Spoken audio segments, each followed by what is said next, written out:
Как и во всех конфликтах на Южном Кавказе, конечно, в событиях, которые происходят вокруг Южной Осетии, достаточно тесно замешан исторический контекст.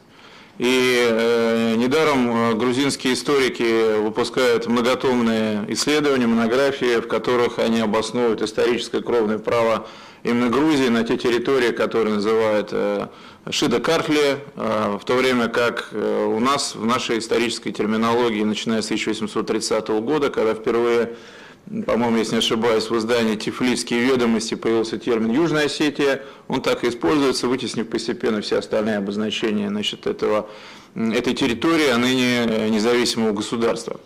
На самом деле история конфликта в XIX веке достаточно запутана. Собственно, не было конфликта как такового, потому что сиятельные князья Мачабели и Ристави приглашали на земли, которые сейчас географически расположены на территории Южной Осетии, крестьян, которые в основном это были, если крестьяне, то это были осетины. А Цхинвал, который был единственным крупным торговым городом, где торговали в XIX веке шерстью, это был такой, по региональным меркам достаточно развитый крупный город. Там, если не ошибаюсь, в основном преобладали торговые нации. Ну, кто это? Армяне, естественно, и евреи. И до середины XIX века не было, собственно говоря, поля для такого даже локального конфликта, пока местные осетинские крестьяне не обратились соответствующими требованиями к местным начальникам, выражая свой протест против попыток грузинских князей обратить их в крепостных. И достаточно любопытно, что в конце 30-40-х годов по этому поводу даже в Петербурге документы доходили до самого государя-императора, тогда Николая I, который наложил резолюцию на эти документы. Не буду приводить ее дословно, суть была такая, что поддерживать в нынешнем состоянии осетинских крестьян можно только одним способом, посылая туда карательные экспедиции и воинские команды, что требует значительных средств, а посему выплатить компенсацию князьям грузинским за потерю им их крепостных крестьян, но в статусе восстановления их крепостного для южных осетин, просто осетин в письме говорилось, отказать. То есть, по сути дела, в такой завуалированной форме, но вот в 1841 и позднее годах центральная власть встала на позицию осетинских крестьян. Пусть даже из прагматических соображений, но факт остается фактом. И поэтому специфика ситуации, которая складывалась в 19-м, начале 20 века, заключалась в том, что в этом регионе была чересполосица грузинских и осетинских сел. Грузинские князья не оставили свои попытки каким-то образом проводить политику, связанную с таким навязыванием и грузинского языка, и грузинских традиций, и других грузинских обычаев. Но осетинское население, оно было сельским по преимуществу, еще раз подчеркну, свято хранило свои традиции, и до начала 20 века, пока в край не пришла гражданская война, вот такая ситуация достаточно хрупкого, но все-таки равновесия мира, она сохранилась. А в 18-20 годах произошло то, что историки южно-осетинские называют первым геноцидом. То есть еще до событий августа 2008 года меньшевистское правительство Грузии попыталось силой восстановить власть в Тбилиси на этих территориях, которые по преимуществу склонялись к поддержке, большевистского режима. И была направлена карательная экспедиция, которая систематически уничтожала скот, огнем сжигала непокорные осетинские села. Была даже создана после того, как в Грузии установилась советская власть, специальная комиссия, которая занималась и учетом этих потерь, и собирала свидетельские показания. Но идеология была такова: это земли грузинские, осетины на них пришлые люди, значит, они должны подчиняться и полностью быть послушны воле, которую им диктуют из Тбилиси.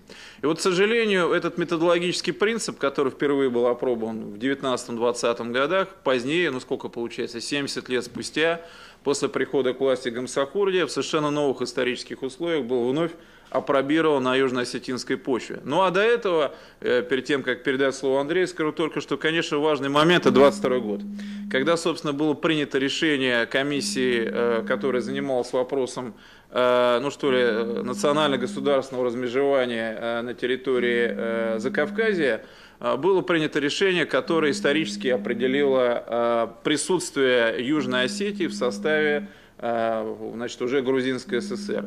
В отличие от абхазов, у которых все-таки было очень много, как бы сейчас сказали, лоббистов в Москве.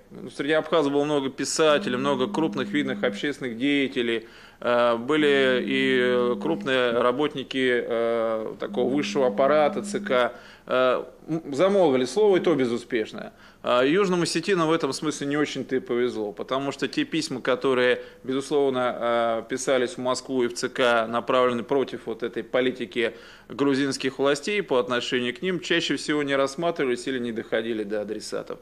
А потому, конечно, к концу 70-х годов, вот в десятилетие, которое отделяет от момента начала уже фактически выхода Грузинской ССР из состава Советского Союза, вот эти тенденции насаждения всего грузинского, особенно после принятия Конституции 1978 года, если не ошибаюсь, они уже стали проявляться гораздо серьезнее, но, к сожалению, в Москве вот эти тенденции предпочитали не замечать. А потому, знаете, как закон пружины.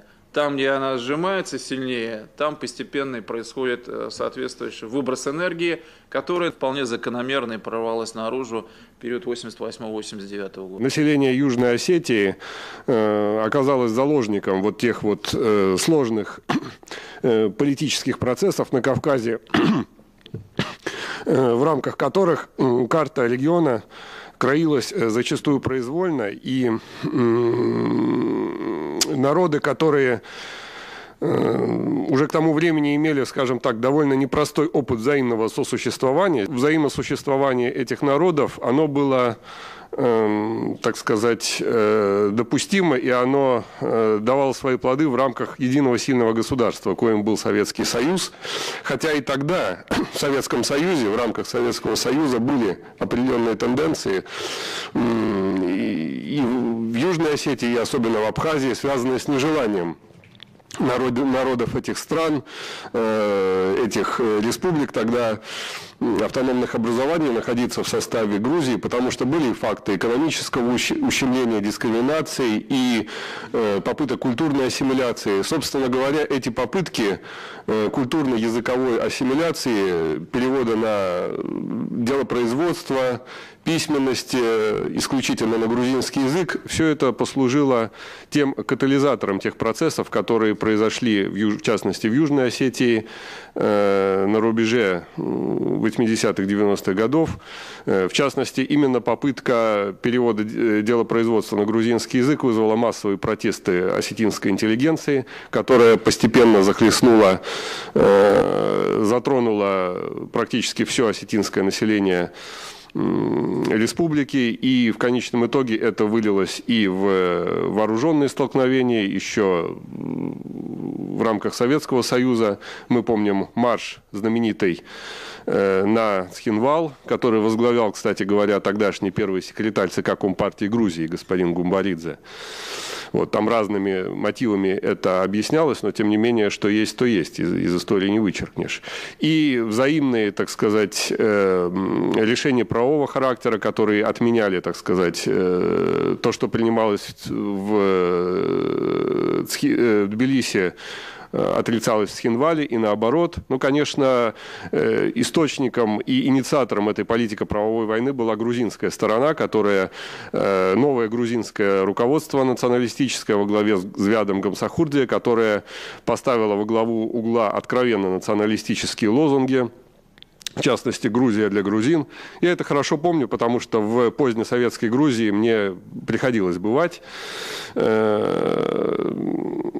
И это было все совершенно закономерно. То есть ответ осетинского населения был совершенно закономерен. Изначально грузинская сторона выступала источником и инициатором, так сказать, вот этих вот конфликтных ситуаций. И, я бы сказал, последовательно торпедировались все попытки заключения компромиссов, достижения каких-либо компромиссов. что в случае с Южной Осетией, что в случае с Абхазией. А это было возможно сделать еще на ранних этапах развития конфликта. Но вот такая вот односторонняя унитаристская, так сказать, концепция единой грузинской нации, которая, конечно, еще в советское время получила достаточное развитие и в трудах историков, и идеологов национальных грузинских, это все сыграло свою деструктивную роль, и в конечном итоге вся эта цепь событий привела именно к тому, о чем говорил в начале Виктор Николаевич, о том, что в Южной Осетии начался практически геноцид в отношении осетинского населения. Здесь можно вспомнить и Зарскую трагедию мая 1992 года, когда был расстрелян автобус. Здесь можно вспомнить и вот эти вот целенаправленный расстрел Схинвала из установок ГРАД, которые были расположены на окружающих город высотах, контролировавшихся грузинскими формированиями. Кстати говоря, по поводу принадлежности этих формирований, очень интересно, когда вот действительно часть из этих установок ГРАД была уничтожена огнем, так сказать, российской авиации с воздуха, то Эдуард Шеварднадзе открещивался о том, что эти, так сказать, формирования являются составной частью регулярной грузинской армии. Вот.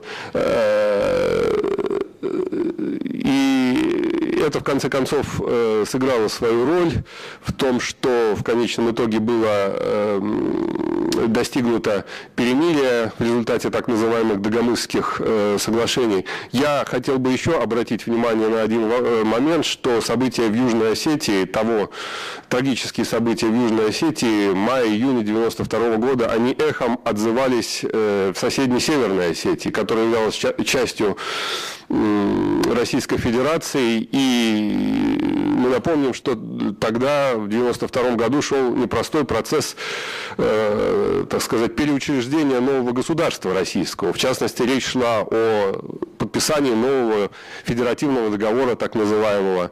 Так вот, руководство Северной Осетии, естественно, не склонное никаким сепаратистским, так сказать, поползновениям, оно, тем не менее, видя, что происходит на юге, поставило соответствующий вопрос о том, что ситуацию надо каким-то образом решать, потому что так дальше продолжаться не может.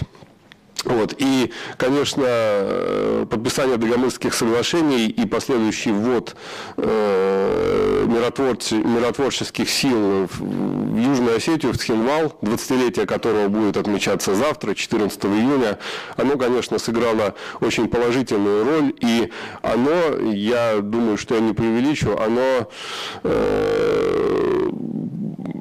так сказать, на определенном этапе позволило предотвратить развитие событий, в том числе на Российском Кавказе, по максимально деструктивному характеру, который мог бы случиться, если бы вот эти трагические кровавые события не были остановлены.